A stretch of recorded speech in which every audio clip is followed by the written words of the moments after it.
আসসালামু আলাইকুম প্রিয় দর্শক, সবাইকে স্বাগতম জানাচ্ছি আমার আজকের পর্বে। আজ আবারও হাজির হয়ে গেলাম নতুন আরও একটি নাস্তার রেসিপি নিয়ে। আজ আপনাদের তৈরি করে দেখাবো শুধুমাত্র একটা ডিম আর মুড়ি দিয়ে অসম্ভব মজার একটি নাস্তা। এই নাস্তাটি অল্প সময়ে অল্প উপকরণে বানিয়ে ফেলতে পারবেন ঝটপট, খেতেও কিন্তু অনেক বেশি মজার হয়। আশা করছি আমার আজকের এই রেসিপিটি আপনাদের কাছে ভালো লাগবে। চলুন তাহলে দেখে নিচ্ছি কিভাবে এই রেসিপিটি তৈরি করতে হয়। প্রথমে একটা প্যানে দিয়ে দিলাম 2 টেবিল চামচ রান্নার তেল। তেলটাকে এখন নেড়েচেড়ে একটু গরম করে নিব। এরপর এখানে দিয়ে দিচ্ছি একটা ডিম, দিয়ে দিচ্ছি সামান্য পরিমাণ লবণ। এখন একটা স্প্যাচুলা দিয়ে ডিমটাকে নেড়েচেড়ে ভেজে নিব ঝুরি ঝুরি করে। ডিমটাকে একেবারে ঝুরি ঝুরি করে তারপরে ভেজে নিতে হবে।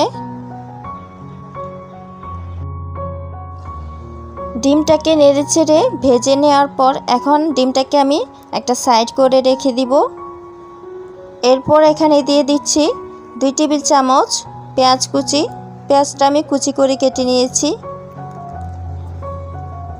এখন নেড়েচেড়ে পেঁয়াজটাকে ভেজে নিব। পেঁয়াজটাকে নেড়েচেড়ে ভেজে নেওয়ার পর এখন দিয়ে দিচ্ছি এখানে 1 চা চামচ কাঁচামরিচ কুচি।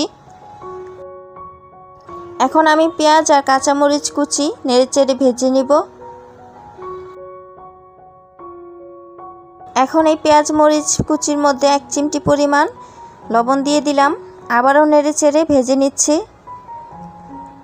পেঁয়াজ কাঁচামরিচ ভেজে নেওয়ার পর এখন আমি ডিমের সঙ্গে মিশিয়ে নিব। এখন সব কিছু আমি ভালোভাবে নেড়েচেড়ে ভেজে নিব।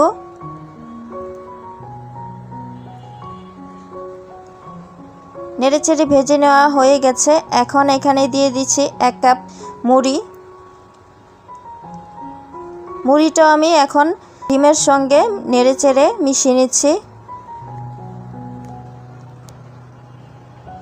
ডিম আর মুড়িটাকে ভালোভাবে ভেজে নিয়েছি। এখন দিয়ে দিচ্ছি 1 চা চামচ সরিষার তেল। সরিষার তেলটা এখানে দেওয়ার চেষ্টা করবেন, এতে করে মুড়ি থেকে খুব সুন্দর একটা ফ্লেভার ছড়াবে। মুড়িটা আমি অনবরত নেড়েচেড়ে মুচমুচে করে ভেজে নিব। মুড়িটা কিন্তু ভালোভাবে আমার ভেজে নেওয়া হয়ে গেছে। এখন চুলাটাকে অফ করে আমি মুড়িটাকে নামিয়ে নিব।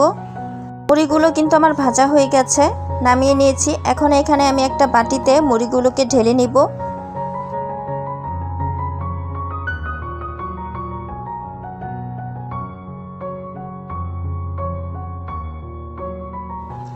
একটু একটু করে কিন্তু সবগুলো মুড়ি আমি ঢেলে নিয়েছি। মাশাআল্লাহ, মুড়িগুলো দেখতে কিন্তু খুব সুন্দর হয়েছে, অনেক বেশি লোভনীয় হয়েছে, খেতেও কিন্তু অনেক বেশি মজার হয়েছে।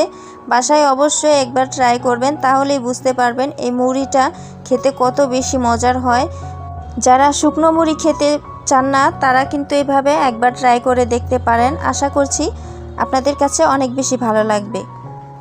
আমার আজকের এই রেসিপিটি যদি আপনাদের ভালো লেগে থাকে তাহলে প্লিজ একটা লাইক দিয়ে দিবেন আর চ্যানেলটিকে সাবস্ক্রাইব করার অনুরোধ রইল।